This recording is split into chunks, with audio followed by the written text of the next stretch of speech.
برجع مع حضراتكم وضيفي الكريم الشيخ نبيل نعيم في الجزء الأخير من هذا الحوار. معلومة إنه القصة بتاعت كارنيه منين؟ اصل ما فيش هيئه ترضى تضحي بابنائها. انا دلوقتي نقيب الاطباء ولا وزير الصحه، هتيجي تقول لي اعمل كارنيه للظباط، اقول لك لا. ما انت هتعرض الدكاتره للخطر ليه؟ نعم. سيب الدكتور يقدم مهمته. نعم. حرف. نعم. والدكاتره تعترض. كذلك كل الهيئات. نعم. وذلك الشرطه ما بتقحمش نفسها في حاجه زي كده. ابتداء. يعني هو ابتداء ليه هو يعرض لبتوع الجمارك والضرائب للخطر او اي حد يحمل صفاتهم؟ لا لا غلط. نعم. فعشان كده معلومه اولا لا يمكن حد يعملها من الداخليه ولا اتعملت قبل كده اصلا، وما ينفعش. يعني لا لا لا, لا الوزاره اللي انت عايز تاخد كارنيها هعترض طبعا. لا فدي الظابط ظابط بيبقى شايل ظابط. ما ينفعش يتخفى. طب ما كان في الصعيد، ما انت حضرتك شفت وقت الارهاب ولا في حاجه الظابط ظابط. نعم. لا غلط، ده اداره دوله غلط. انا دكتور، الدكتور بيتحرك براحته، بيعالج المصاب من هنا وبيعالج المصاب من هنا، صح؟ نعم. يعني لو واحد ارهابي جات له طلقه، مين اللي هينزل يعالجه؟ دكتور. طب لما انت بقى تحط لي الدكتور في خطر والناس بقى تشك ده دكتور ولا ظابط موتوه، انا كوزير صحه هرفض. وزير الداخليه نفسه يرفض، يقول لك لا سيب الدكتور يشتغل. نعم.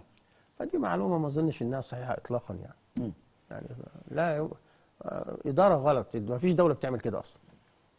الارهاب وصل لاوروبا ازاي؟ يعني دايما كانوا يقول لك ايه، دي الدول العالم الثالث، الدول الفقيره اللي كذا، اللي هم عندهم مشاكل وما عندهم صراعات وكذا، دول بيحصل عندهم ارهاب، انما احنا دول امنه، احنا دول متقدمه، دول غنيه، ما عندناش ارهاب يحصل. ازاي الارهاب راح هناك؟ مشكله الاوروبيين ان هو بيفكر ان مشكله الانسان كلها هي الماده. وطالما معاه ياكل ويشرب ويشتري عربيه اصبح ما عندوش مشاكل. ما تعاملوش مع حاجه اسمها الفكر المتطرف. دول ناس اصحاب افكار متطرفه. هذا الفكر اصطدم مع الواقع اللي عايشينه. نعم. فبينتقم من الواقع اللي هو رافضه. نعم. بينتقم من الواقع اللي هو ايه؟ رافضه. وهيدمروهم. يعني في ناس هتفجر نفسها، وفي ناس هتفجر محلات، وفي ناس معاه لحد ما يقدروا يحصروا هذه الظاهره، ظاهره الفكر المتطرف. المشكله بقى ان هم عملوا ايه؟ ان هم قال لك المتطرفين ابعتهم في اماكن الحروب ودعمهم. طب ما مش كلهم هيموتوا. هيرجع لك ناس بيكفرونا احنا، امال هيعملوا معاك انت ايه؟ ها؟ نعم. لما بيجيب الراجل يقول لا اله الا الله، يقول لهم ذبحوا. امال بقى التاني بقى اللي ما بيقولش لا اله الا الله خالص هيعمل فيه ايه؟ فمشكلتهم ان هم انجهله بالتعامل مع الجماعات دي. وانا بنصحهم ان يبعتوا ضباط تاخد فرق. تاخد مش عيب. ما احنا ممكن نروح ناخد فرق عندهم في حاجه ثانيه. هم اللي يبعتوا ضباط من عندهم. امن الدوله هنا تديهم فرق، هنا اساتذه. الاوروبيين. طبعا. الاوروبيين ده في حاجات كده ما فهموهاش اصلا. معايا؟ فرق على ايه؟ ياخدوا تدريبات على ايه؟ مكافحه الارهاب والفكر المتطرف. مصر الاستاذ هنا الاستاذ. امن الدوله دي هنا اساتذه. بيفهموا جامد جدا على فكره. والجهاز ده تعرض للتشويه والتدمير والحرق والهدم. رغم ان انا على فكره اكتر واحد اتعذبت في امن الدوله، عشان ما حدش يقول ايه. انا بقولها علني. معايا؟ اللي يطلع يقول لك مفيش تذيب، انا بقول له انت كذاب. انا اهو. معايا؟ وانا اتحبست انفرادي 10 سنين. باب اتقفل اتفتح بعد 10 سنين. المهم علينا. بس هم كفاءات. ناس كفاءات وناس فعلا بتحافظ على البلد يعني. وعلى فكره من انظف الاجهزه في الدوله المخابرات وامن الدوله، يعني ما تلاقيش واحد ملوث. يعني تلاقيه بقى من الناس اللي بيشوف مصلحته فين ويستغل. لا ما ينفعش. بيمشوه. اللي يعمل كده على طول. هو مش عاوز بقى. بيمشوه. عشان كده هم كويسين. ويجي هنا ياخدوا فرق يدوه. ما هو بيروحوا الدول العربيه يدوه. كل الدول العربيه دي الضباط اتعلمت هنا. فالاوروبيين يبعتوا ناس في مصر ياخدوا في مكافحه الارهاب والتطرف هنا. الارهاب التطرف. يا عادي ما فيهاش حاجه، ما فيهاش عيب. هنا يعملوا لهم في اكاديميه ناصر ديت مركز محاضرات، ويجيبوا لهم العسكريه السماعات اللي هي المترجمه دي، والضباط تديهم فرق ترفع مستواهم. ما فيهاش حاجه. ازاي يتعامل مع العناصر، او ازاي يتعامل مع الفكر ازاي يتعامل مع الفكر ده، وازاي يواجهه، وازاي يواجه الارهابيين، ويديله عقليه الارهاب. يقولوا ده مش ارهابي اي كلام. ده ارهابي، ده شجاع. نعم. يعني انت لما تيجي تقطع ارهابي شجاع. امال ايه؟ العيال دي عندها شجاعه. ازاي؟ مش بيفجر نفسه، هو فعلا عندهاش بعد كده ايه؟ هو بينتحر بيموت. بيموت. ما هو ما يقدمش على كده الا اذا واحد يعني عنده. ازاي وصل للقناعه دي؟ ايه غسيل المخ اللي يخليه ان انا رايح اموت؟ سيبني من حكايه الشهاده وان انا شهيد. لا لا مش مفيش شهيد، لا مش لا شهيد. لا. اه. بس هو بيخدع نفسه مم. او بيضلل نفسه، مم. وهذا التضليل وصل لقناعه ان هو يفجر نفسه او يواجه الشرطه او يتقتل، مش مشكله. الشجاعه دي جات له بقى من ايه؟ ان هو بقى هيموت شهيد وهيدخل الجنه وربنا هيغفر له. ده وهم، زي اللي قتل الامام علي. هو اللي قتل الامام علي ده كان ده شهيد ده. ابن ملجم لعنه الله عليه، عليه لعائن الله والسماوات والارض. هو مفكر نفسه ان هو عمل حاجه صح. اللي قتل عثمان، اللي ذبح سيدنا عثمان، هؤلاء الخوارج عندهم شجاعه بس اسمها شجاعه الجاهل. هو بيجهل نفسه عشان يبقى شجاع. نعم. فهو يديله بقى نفسيه الارهابي ده ايه، نفسيه المقاتل ده ايه، عقليته ايه، فكره ايه، هيواجهك ازاي، هتتعامل معاه ازاي. هنا اساتذه الصراحه. الاختراق اللي حصل في المجتمعات الاوروبيه دلوقتي وصل لحد فين؟ ان انت عندك الاف، عشرات الالاف، اعداد لا هي اعداد مش مطمئنه، مش مطمئنه. وخاصه ان الاولاد بيتم تجنيدهم عن طريق التجنيد الالكتروني. وبيقعدوا بقى طول النهار اللي قاعد تتكلم مع بعض وتنقل ويصدروا بقى لبعض الافكار وتصنيع القنابل وتصنيع المتفجرات. كل ده شغالين على الفيسبوك. لا، وكوليبالي ده ولا اسمه بتاع بيدي البيعه لابو بكر البغدادي. كولوبالي اللي هو احتجز الرهائن اليهود. الرهائن في المكان ده اليهودي. نعم. هو كولوبالي هو بايع ابو بكر معاه، ولكن للاسف الشديد ده هو فكرهم ضل ومن عارف سوبر تكفير يعني. ويستحلوا اي حاجه، كذب وسرقه وقتل كله حلال، لان الناس كلها كفار ما عدا داعش. ومش كفار بس، كفار يجوز قتلهم. معايا؟ يعني مثلا بلده معلوله السوريه اللي فجروا فيها الكنائس دي، الكنائس دي عاشت مع الامويين. هو احنا اكثر ايمانا من بني اميه؟ كانوا نصهم صحابه، ناس صحابه وتابعين. وعاشت مع العباسيين وعاشت مع العثمانيين، وجيت فجرها داعش اللي لا ذكر لها. فجهل وعندهم. الرسول قال اعوذ بالله، الرسول قال هلاك امتي على يد الاغيلمه، تصغير غلام او تحقير غلام. فابو هريره راوي الحديث قال اعوذ بالله ان ادرك حكم الاغيلمه. قالوا له لماذا؟ قال ان اطعتموهم اهلكوا دينكم، تبقوا خوارج وتكفير، ورسول الله عليهم كلاب جهنم. الفرق دي رسول الله عليهم كلاب جهنم كلهم. ان اطعتموهم اهلكوا دينكم وان عصيتموهم اهلكوا دنياكم، هيقتلوكم. شيخ نبيل، خليني حاجه مضايقاني، ما اعرفش راي حضرتك فيها ايه.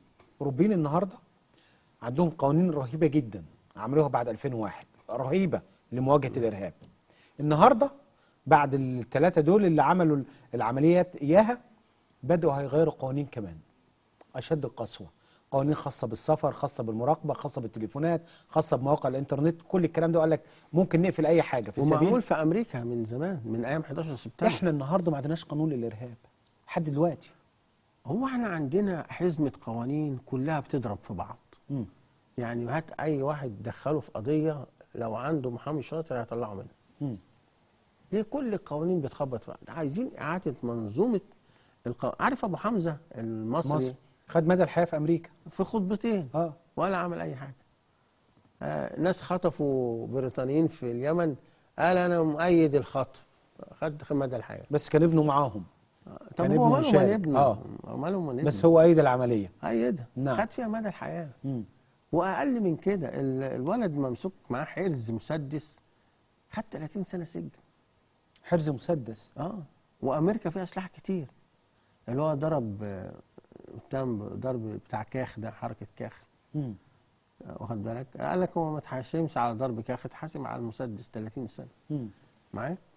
فهو في قوانين صارمه، بس احنا مش مشكله بقى في القانون ان احنا ننظم غابه القوانين اللي عندنا دي، ونعمل قوانين مفهوم.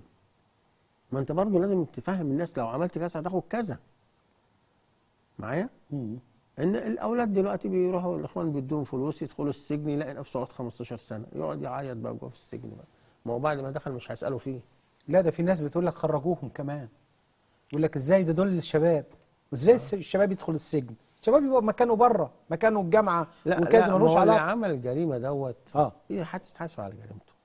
لا مؤاخذة، انت لما تحدف لي علبه قنبله مولوتوف في اتوبيس، ما هتحرقني، تحرق بنتي، تحرق ابني، لازم تتحاسب على كده. خلاص ما فيهاش. انت مش قانون بالغ. قانون. مش بالغ عاقل. مم. خلاص. يعني تحدف قنبله تدفع مفيش حقها. حاجه اسمها طبطب، ولا في اسمها طبطب؟ لا، ما هو طبطب الدوله هتروح منك. هتروح منك اه لو طبطبت. طبعا. ما هو اما تحكم حكم رجال واما تسيبه. مم. ما هو الدوله دي عاوزه يعني حاكم مم. قادر. الحاكم ده ايه؟ ملوش قلب. ملوش ايه؟ ملوش قلب. قلب. ده ليه قوانين الناس اه بس اتفقوا يبقى على حاجة. رحيم، رحيم. ما انت لا ليك دعوه برحمته ماليش ولا دعوة. ليك دعوه بعذابه. اه. انت ليك قانون. مم. انت هتعمل ايه برحمته مم. وهتعمل ايه بعذابه؟ ما هو لو رحمته هتبوظ القانون ما تنفعش. مم. لو عذابه هيزود على القانون ما ينفعش. يبقى انا ماليش علاقه ليه، عايز القانون. احنا بيننا وبينه القانون قانون. اللي احنا قعدنا واتفقنا عليه، مش هو اللي حاطته لنا كمان. مم. المشرعين وحطوه، اتفقنا خلاص بقى بيننا وبينك يا عم القانون. مم. لا عاوزين رحمتك ولا عاوزين عذابك. مم. رحمتك لنفسك وعذابك على طبق لي نفسك. القانون على الكل. طبق لي القانون اه. بس. مش الرسول قال والله لو فاطمه بنت محمد سرقت لقطع محمد يدها؟ يدها. هو ده بقى القانون. مم. هو ده الايه؟ قانون. القانون. على ده زي ده زي ده زي ده زي ده.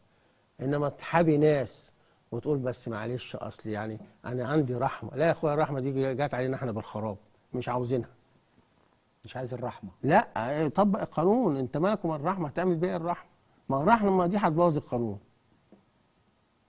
والشده هتبوظ القانون. امال بتشوف الناس اللي بيطالبوا افرج وطلع، والناس دي غلابه، واصل دول مش عارف اول مره لا لا، ده وغلطوا. ما ينفعش في الحكم. غلطوا. ده ما ينفعش في نظام الحكم. ده يشمع في العائلات. مم. واحد جارك، واحد قريبك، واحد صاحبك، واحده اتطلقت من جوزها، معلش سامحها، اصل معلش بنت مجنونه وهعدي لك على دماغها، ماشي الكلام ده. انما دوله لا، دي دوله. طب انت واحد ضربني وانت رحيم رحت مطلعه، طب ما انا هغضب منك اقول لك ما جبتليش حقي، صح؟ مم. يبقى رحمتك دي عملت نكسه. مم. لا، قانون قانون معايا، قانون قانون. فانت تيجي تقول لي رحمتي، طب ما رحمتك هتظلم الناس. ليه هتطلع الناس وانا اتظلمت؟ اقول لك انت ازاي ما حبستش الناس دي وهم انحرقوا لي بيتي؟ يعني حضرتك تقول للرئيس دلوقتي، واحنا بنتكلم بشكل عام اهو بشكل واضح، مالكش علاقه بالاصوات، ليك علاقه بالقانون. طبعا. مالكش علاقه انه حد يقول لك افرج او طلع او اعمل او الكلام ما ده. ينفعش رئيس. اه. هو هيقعد بقى يسمع لنا زي الستات في البيوت؟ اه. يقعد على المصطبه احسن. اه.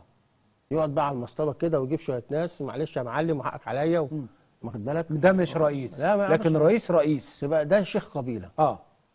معلش وحقك عليا وعندي النبادي وانا دماغك اهي. ده شيخ قبيله، شيخ حاره. مم. انما رئيس ملوش دعوه. مم. غلط وديه المحكمه، حكمت براءه، حكمت عفو، حكمت سجن، حكمت اعدام، انت مالك؟ مالكش دعوه. صح؟ هو ده الكلام ده يبقى حاكم. انما بقى تقعد بقى، ده اسمها بقى مجالس عرفيه. تبقى الدوله بتتحكم من المجالس الايه؟ ودي ما تنفعش في حكم الدول، في حكم القبائل وحكم المشايخ والقرى والنجوع والكفور تمشي. ولا ان انا ممكن نعمل حاجه يا جماعه عشان نحتوي بيها كذا، او نحتوي مجموعه، او نحتوي لا، فصيل، أو الرئيس بقى عنده حاجه اسمها العفو الرئاسي. ايوه. ده ليه شروطه، ايوه. مش مسوب له كده جهجهوني. اه. نعمل شروط العفو الرئاسي، مم. والرئيس عاوز يلتزم بيها يلتزم. مم. بس دي محطوط لها قوانين. نعم. ومواصفات. لازم يكون حكم نهائي. ومواصفات. مواصفات. مم. نظبطها والرئيس يطبق. شغلته جاي يطبق القانون، مش جاي بقى عامل بقى ابن حته بقى ومعلش وحقك عليا وده غير مساحه فيا انا تروح بقى تحكم الحاره ما تحكمش البلد. البلد انه خلينا كده. امال ايه؟ امال هو هيراضي الناس ازاي؟ مش هيقدر. قرر على فكره الكلام اللي بقوله لحضرتك ده، هو مش هيقدر يراضي قرر الناس. واحنا في الكويت. قال احنا دوله قانون. كده حضرتك قلت الجمله دلوقتي اللي انا لازم اقول لحضرتك الرئيس قال ايه في الجمله دي. قال احنا دوله قانون، خلونا دايما يبقى الحكم بينا القانون هو صح كده، بس. ده راجل الدولة. مم. انما اللي انت بتقوله ده ماشي، بس فين بقى؟ في القرى وفي الكفور وفي النجوع والعمدة وشيخ الحارة ماشي تمشي، يصلح بين الناس ويراضي ده ويدي ده قرشين تمشي. انما الدولة لا. طب ما انت هتعفو عن الناس، انا هزعل. قالوا في ناس تانية طرف آخر ما يتضايق. طبعا. ليه تعفو عن لا لا سين خلاص مثلا من انت الناس؟ انما لو عليه حكم تهمة ولا ما عليهوش، عليه جريمة ولا لا؟ انما حكم محكمة انا مش هتهم الرئيس في حاجة كبيرة، اتهم القاضي. انما الرئيس لا، يبقى هو يصون نفسه من القيل والقال. يصون نفسه من القيل والقال. يعني يبعد عن سواء كده أو كده. لا، يصون نفسه من القيل والقال. القانون يتطبق خلاص على كده. العفو الرئاسي له شروطه وله مواصفاته، ماشي. مش مفتوح. لا مش مفتوح. يعني مش استخدامه مطلق ليه مواصفات. وأي حد يطلب حاجة أعملها. لا مش الرئيس مقيد بالقانون. هو إله. احنا ليه عملنا ثورة على مرسي لما عمل الإعلان الدستوري اللي حصن فيه قراراته؟ قلنا إله. صح؟ نعم. ومصر كلها نزلت. نعم. ما هو بقى هيبقى إله بقى لو هيطلع على فوق القانون. هيبقى إله. لا، أنت عامل اللي يحكمنا ويحكمك القانون. احنا نظبط القانون ونحطه ونشيل العيوب اللي فيه ونعمله قانون يراعي الإنسانية. يراعي الإنسانية. كل ده يحطوه أساتذة القانون وجهابذة القانون. معايا؟ يعني مثلا على سبيل المثال، عيل بيلعب مع أخوه فراح حدف عليه زهرية الورد. أخوه تحت في الحارة وفي الشارع، فأخوه بيحدف له زهرية الورد وقعت على دماغه مات. فمش هتحبس أخوه بقى، يبقى واحد مات وواحد في السجن. القاضي بقى هي دي القوانين اللي تتحط كده يعني. يراعي بقى الإنسانية ويراعي ظروف الأسرة. اللي يحط القانون هو اللي يعمل لنا كده. والرئيس يحيل على المحاكم.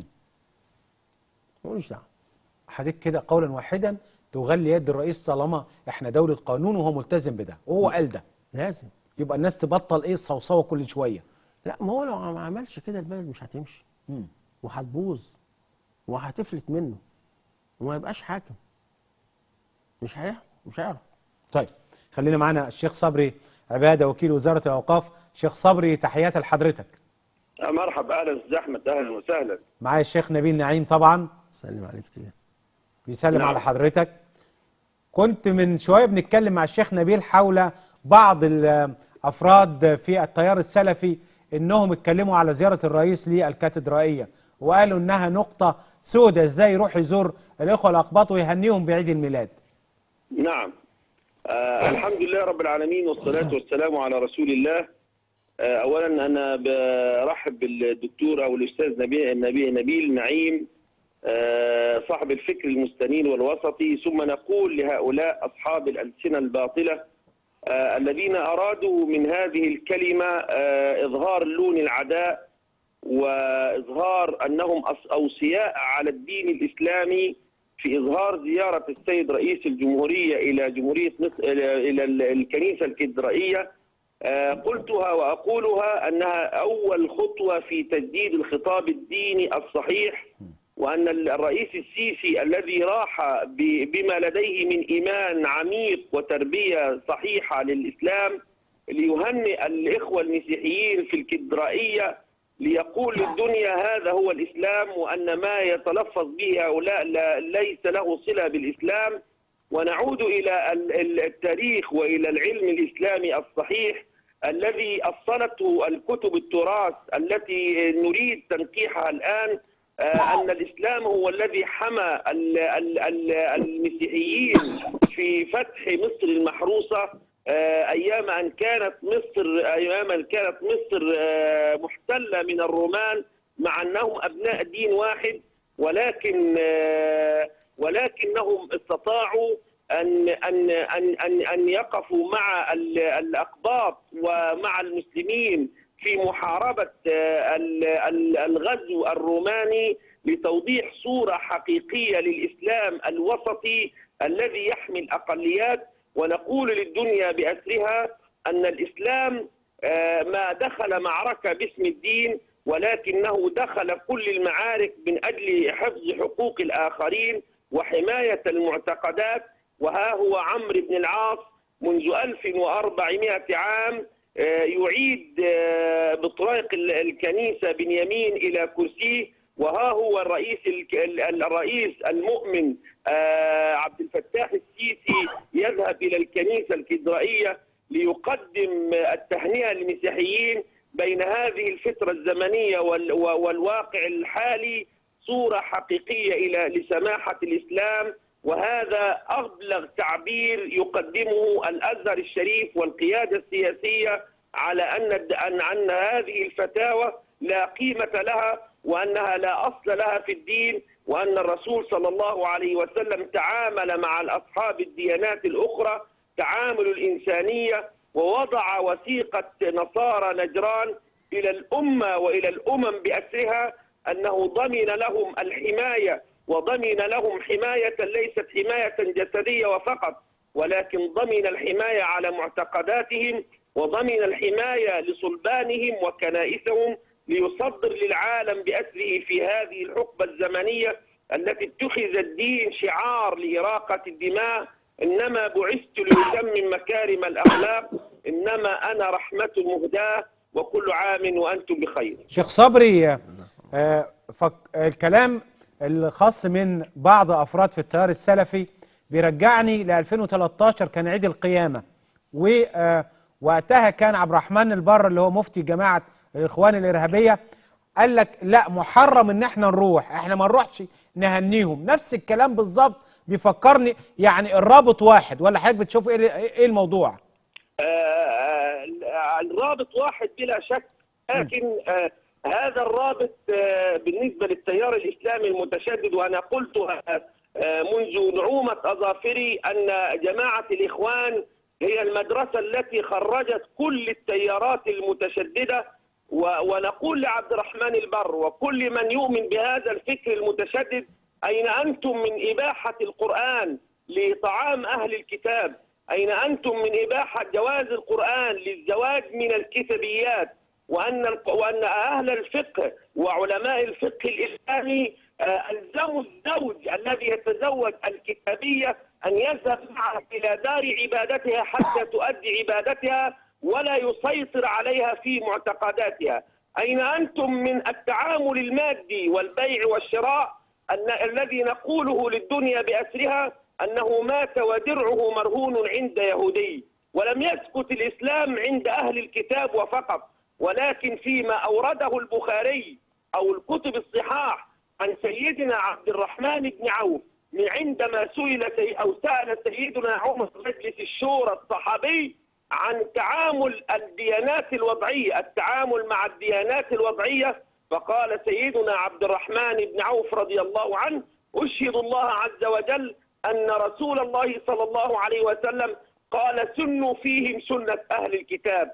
من أهل الكتاب ومن الديانات الوضعية التي لم تنزل من السماء أن يتعاملوا بالحسنى وأن نتعامل معهم بالسماحة. نقول للدنيا بأسرها: هذا هو إسلامنا العظيم، وهذه هي سنة الله في أرضه، وهذه هي الديانات السماوية. أن المقارنة بين الإنجيل والقرآن في عبارات السيد المسيح: جئت لأخلص العالم، ويقول صلى الله عليه وسلم: إنما أنا رحمة مهداة.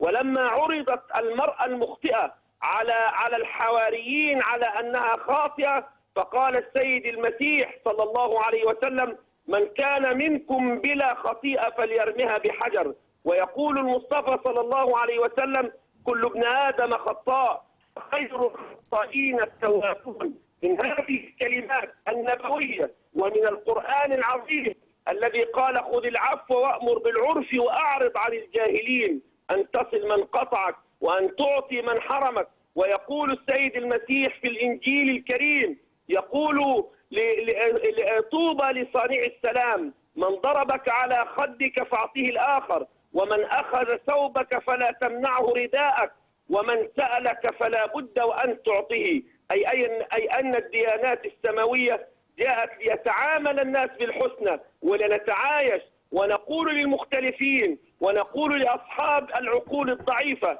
بيننا وبينكم قاسما مشترك، هو أننا نريد الحياة في طمأنينة.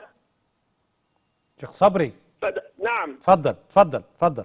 ونريد أن نحيا في طمأنينة، وأن القاسم المشترك بيننا أن الدين لله والوطن للجميع. يجب عليكم أن تتحققوا من هذه ولا تتركوا أنفسكم إلى الشيطان وإلى الهوى، ولن ينتصر الإسلام بهذه الأفعال الخبيثة. أقول لكم حقبة تاريخية يقول التاريخ عن الإسلام أنه عندما غزا الشرق وأصبحت الدولة الإسلامية في كل بقاع الأرض 100 عام، ولم يسلم من سكان هذه الأراضي أو الأرض إلا 20% فقط، والباقي أبقوا على ديانتهم. والإسلام يحفظ حقوق الضعفاء ليقيم العدل بين الناس. فاظهروا هذه الصورة الجميلة للإسلام ودعونا من إراقة الدماء. طيب بقى خليني قبل ما اختم مع حضرتك، ليه بعض الناس في التيار السلفي بيدخلونا في قضايا شائكة؟ كل شوية يجيب لنا قضية البلد ماشية في اتجاه لقدام كلنا، وهو عايز يدخلك في حاجة فرعية، لازم يرمي حاجة كده فرعية.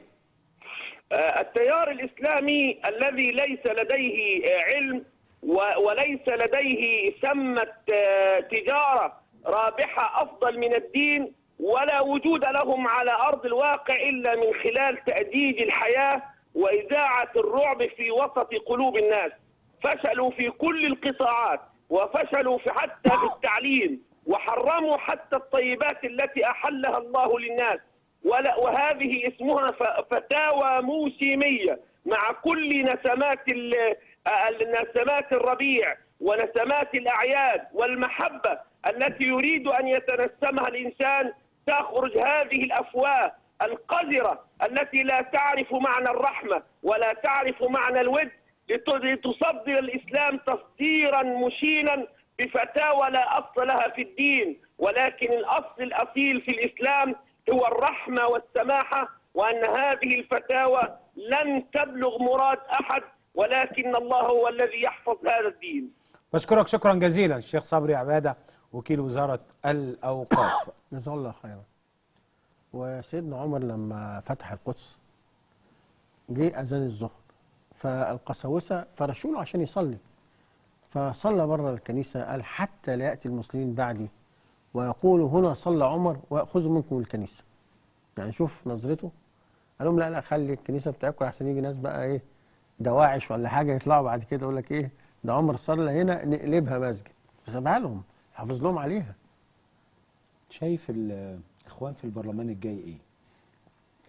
هم الناس كرهتهم، ولو ظهروا هيبقوا زي تونس هيفشلوا الحمد لله، ولكن هم هيحاولوا يدعموا ناس متعاطفين معهم. أسماء بقى أنت عارفها متعاطفة معهم ممكن يدفعوا بها للبرلمان، ولكن هتبقى نسبة مش قوية، ولكن هيبقى ليهم ناس متعاطفين معهم جوه البرلمان. متعاطفين إنما هم كإخوان لو ظهروا الناس مش هتنتخبهم. والسلفيين هياخدوا جزء برضه بناء على القاعدة بتاعتهم. بس فين قواعدهم متركزة فين؟ اسكندرية والمنصورة. هو ليهم شوية يعني هياخدوا شوية. هو بقى لهم 40 سنة شغالين يعني. 40 سنة مع ظهور البترول. ما هم دول بدأوا مع البترول دول. مع ارتفاع أسعار البترول. ف40 سنة بيشتغلوا موجودين وليهم قواعد فهياخدوا نسبة في البرلمان. هياخدوا نعم. هم أحسن من الإخوان، على الأقل هم ما لم ينجرفوا فيما انجرف فيه الإخوان وسفكوا الدماء ورفعوا السلاح. هم اليوم أفكار عشان هم مش متعلمين. المشكلة إن هم متقالهم إن هم المتعلمين دي بقى اسمه الجهل المركب. إنه يجهل إن هو جاهل أصلا. معايا؟ هو بقى هم دكاترة، واحد محاسب، واحد مش عارف إيه، واحد ما تعلمش العلم الشرعي صح. هو تقالوا لما تجيب الكتاب يقرأ يبقى عالم كده. ليبيا شايف الخطر إيه في ليبيا؟ والله هو مع اللي حصل في فرنسا حظ ليبيا هيبقى كويس. لأن هيدعم حفتر وهتدعم الحكومة الليبية المنتخبة. نعم. وهيبدأ يتحاصر الإرهاب في ليبيا، لأنه خلفية لفرنسا وإيطاليا. أنت عارف فرنسا دخلت موريتانيا لأن ما تسمحش باللعب في موريتانيا والجزائر، ده أنت بينك وبينهم 40 كيلو. معايا؟ نعم. وفي ناس موريتانيين كتير وجزائريين كتير عايشين في فرنسا وهيتاثروا باي حاجه. فاللي حصل في فرنسا هيصب في مصلحه ليبيا ان شاء الله، وهيصب كمان عارف في مصلحه بشار ومصر. بشار ومصر. ما هو هيوقفوا الناس رايحه سوريا. بشار كسب. كراماتك يا بشار. بدأوا يمنعوا الناس. طبعا. لا ده يمنعوا الناس ويسحبوا جوازات سفر وجنسيه وقصص كتيره. دي كرامات عم بشار. فده انه شايف ده انه هيجي فايده علينا، على ليبيا وعلى مصر وعلى سوريا. هيضعف الجماعات دي. يعني شايف انه المستقبل بتاعهم انتهى على الاقل. بدأ يدخل النفق المظلم اللي بتقول عليه السلفيين. النفق المظلم. بدأوا. الناس مستنيه تسمع حكم اعدام، منتظر. ما احنا قلنا مش هنتدخل بقى في القضاء. نعم، مش تدخل. يعني هو نسيب القضاء بقى يحكم ما يحكمش بس احنا نتمنى يعني ان الامور تمشي باسرع من كده، لان في ناس مظلومه. انت على فكره اللي اخطر من الاحكام عارف ايه؟ ان اصبح بين الاخوان والشعب طار. انت في كل قريه قتيل. الضباط دي مش ليها عائلات؟ ما بقول لك 100 غمره كلها بتغلي. ومحمد مبروك وغيره وغيره وغيره. انت اصبح عليك في كل قريه عدو. هي دي بقى الكارثه اللي بيخلقوها لنفسهم. قال انه كمان الاهالي هو اللي قدامه هو الاخواني، ما قداموش لا عارف بيت المقدس مين، هو كله حاجه واحده، هو اخواني. فاللي قدامه هو ده.